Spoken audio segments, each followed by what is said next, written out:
안녕하세요. NFT 큐레이터 손정아입니다. 저는 2002년도에 일본어 통역을 하다가 일본 예술 큐레이터 어떤 집단 그룹에 대해서 이렇게 만남이 있었는데 너무 감동을 받았고, 큐레이터 정부에서 나온 학예사 시험을 치게 돼요. 그래서 월드컵 때 그 월드컵 안 보고 시험 공부를 했고, 그것이 인연이 돼서 이제 지금 정상급 학예사로 다양한 사립미술관을 경험을 하면서 또 어바웃 아트라는 예술 영리 비영리를 이렇게 함께 필요에 의해서 단위 사업들을 만들고 또 아트 페어에 참여하면서 아티스트 매니지먼트를 하면서 저의 3, 40대를 보내오다가 팬데믹 코비드가 어떻게 보면 이제 위기이자 그 기회가 되기도 했어요. 그래서 저에게 행운을 가져다 준 단어는 메타버스였습니다. 그래서 아트로 메타버스라는 예술 교육 콘텐츠를 아르떼 아르텍트 사업에서 해보기도 하고 또 아르코 지원으로 신나는 메타버스 여행 전시를 통해서 미디어 협회장인 김창겸 작가를 비롯한 한국 유수의 미디어 아티스트들과 함께 미래 사회의 메타버스를 상상하면서 전시를 해볼 수 있었어요. 그래서 NFT로 자연스럽게 아주 물 흐르듯이 넘어왔고 올 한 해는 NFT 아티스트 캐스팅으로 불태웠다라고 할 수 있겠습니다. 그래서 오늘 또 이렇게 초대해 주셔서 올 수 있게 됐습니다. 그리고 제가 아트와 머니, 흥행 잡는 NFT 큐레이팅 이야기를 한번 해보자면요. 일반 큐레이터의 속도가 서정적인 순으로 흘러가고 연구하고 문화를 향유하고 사색할 여유가 있었다면 NFT 큐레이터, 그것도 거래소 소속의 디지털 아트 팀장이 된 이후로는 7배속으로 촉각을 곤두세우고 우선 컬렉터가 좋아할 만한 흥행성을 염두에 두어야 하는데요. 큐레이터는 타이밍이 정말 중요하거든요. 그래서 늘 트위터나 인스타그램, 디스코드를 통해서 실시간 이슈가 될 만한 작가들의 소식에 귀를 열고 있어야 됩니다.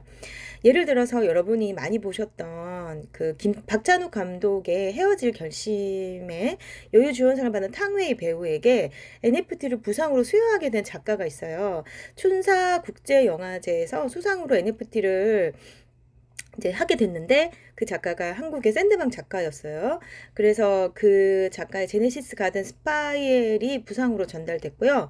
그 소식을 듣고 제가 바로 캐스팅을 했고 모노 에디션 발행으로 민팅 후에 즉시 솔드아웃 됐습니다. 이분은 NFT 세계 최초 샌드 아티스트 샌드방이고 빛과 모래를 통해 생명력을 창조하는데요. 오픈시에서 55점이 완판됐고 업비트 4점 드랍 완판했고 파운데이션 6점도 완판됐었죠. 현재까지 15년 차 경력자이시고요.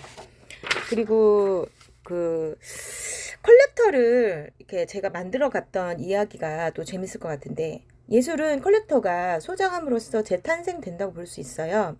계속 창작만 할 순 없고 또 그것을 향유만 하는데도 그친다면 예술 생태계는 지속할 수가 없겠죠. 그래서 14세기 유럽 시장부터 메디치 가문 등 컬렉터로 인해 완성된 아트웍스의 필드가 존재하는데 구매욕, 소유욕, 경쟁 심리를 이끌어내는 것도 아트 딜러뿐 아니라 NFT 큐레이터의 역할이라고 할 수 있겠습니다. 뮤지엄 학예사라면 기획, 교육, 홍보에 주력하면 되겠지만 그 외에 아트페어라든지 갤러리 전시를 하게 되면 항상 마켓과 연결되기 때문에 생생한 예술 시장을 만들어내는 법은 NFT 컬렉터층을 발견하거나 육성하거나 블록체인은 어렵지만 컬렉터로서 활동은 하고 싶은 분들에게 가이드를 해줄 수 있는 역할이 중요합니다. 올해 글로벌 프리츠 아트페어가 한국에 개최되었었죠. 홍콩, 싱가포르, 그 전에 바젤 페어처럼 굵직한 세계 최대 아트페어가 한국에 왔다는 것은 그만큼 한국 컬렉터의 수준과 열정을 세계가 인정했다는 건데요. 이때도 별도의 NFT 컨퍼런스 등으로 뜨거운 현대미술 NFT 아트에 관심을 엿볼 수 있었어요. 그래서 NFT는 예술의 자본화인가? 그렇다면 피지컬 현대 미술 시장과의 차이점이 뭔가 생각해 보자면, 주식이 자본주의의 꽃이라면 자본주의의 진정한 꽃은 미술이라고 하는 전문가도 있는데요.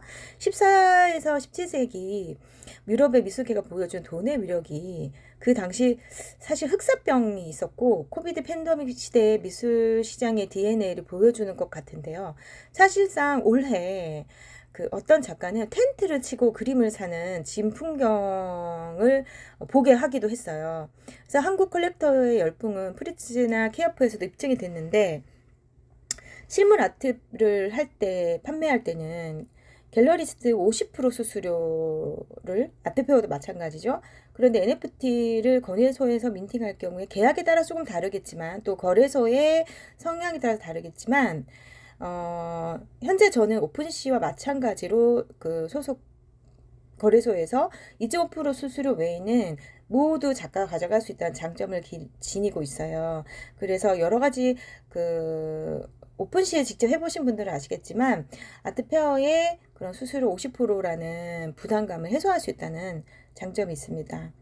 그리고 NFT 컬렉팅 미술 시장은 돈만으로는 환원이 불가한 그 이상의 무한한 상상력의 우주라고 생각해요. 대체 불가능한 상상력과 도전의 세계고 우리의 미래 문화를 확장해가는 열쇠가 아닌가 싶습니다. NFT는 블록체인을 통해 새로운 미학이 탄생하느냐 그렇지 않느냐에 따라서 예술적 가치가 결정될 것이라는 전문가들의 의견이 있고요.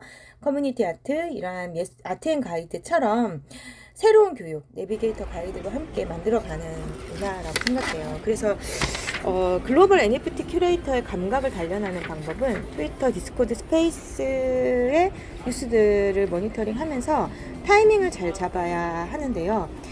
뉴스도 구글 트래픽 속의 컬렉터들은 이 사람을 잡아야 할지 말아야 될지 구글링을 하게 되거든요. 그래서 트래픽을 올리게 되기 때문에 작가들도 메타버스 전시라든가 각종 SNS 파워를 만들어가면서 이른 아침부터 GM 이렇게 커뮤니티의 단합을 만들어내고 있는데요. 컬렉터를 이끌어내기 위한 저의 방법 중에 하나는 예를 들어서 지난 4월에는 임시로 거래소 내에 거래 시에는 트래블 룰이 잠시 있을 때 100만 원 이상 입출금 코인 전환해서 가상화폐를 NFT를 사러 할 때는 3일이 걸리기도 했어요. 피지컬 그 컬렉터가 이해하는데 시간이 걸리더라고요. 그래서 친절한 가이드가 필요했고, 피지컬 미디어 아티스트를 좋아하는 50대 고객님들은 도무지 엄두를 못 내겠다라고 하셔서 직접 방문하셔서 가이드를 받으셨는데 굉장한 신뢰도가 필요했던 것 같아요. 그래서 구매자는 코인 거래소에 익숙한 사람일 수도 있지만 진심으로 코알못 예술 컬렉터들이 많기 때문에 기존의 갤러리스트들을 믿고 작품을 구매하셨다면 NFT 구매의 경우에는 원화에 입금이 되는 곳도 있지만 우선 가상화폐에 대한 기초적인 이해부터 가이드하는 일 친절히 도와드려야 되는 직업이기도 합니다. 그래서 향후에 저의 NFT 활동 계획은 뮤지엄에서 NFT를 기획해보고 싶고 또 그만큼 시너지가 있을 것 같아요.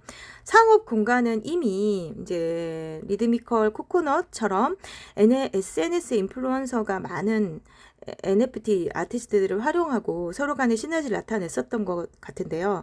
그런데 뮤지엄도 사립이든 공립이든 간에 관객 유치를 도모하고자 한다면 NFT 아트 전시회를 개최하고 교육하는 뮤지엄의 본질에 다가가고 또 NFT 아트 전시회를 개최하고 교육하는 뮤지엄의 본질에 다가가야 되고 또 예술적 문화 함양하는데 트렌드에 맞고 또한 미래 사회를 열어가는 NFT 아트에 눈뜨게 할 수 있을 것 같습니다. 시애틀의 최초의 NFT 뮤지엄이 올 1월에 오픈되어서 매우 관심이 갔었고 한국에서도 조만간 몇 년 안에는 NFT 역사를 정리하고 또한 많은 컬렉팅을 했던 NFT 수집가가 하나의 역사관을 만들게 되지 않을까 싶은데요. 한국에도 물론 NFT 갤러리들이 많지만 뮤지엄이라는 공간이 생겨서 대중문화 조성을 해 나가는데 의미가 있을 것 같습니다. 감사합니다.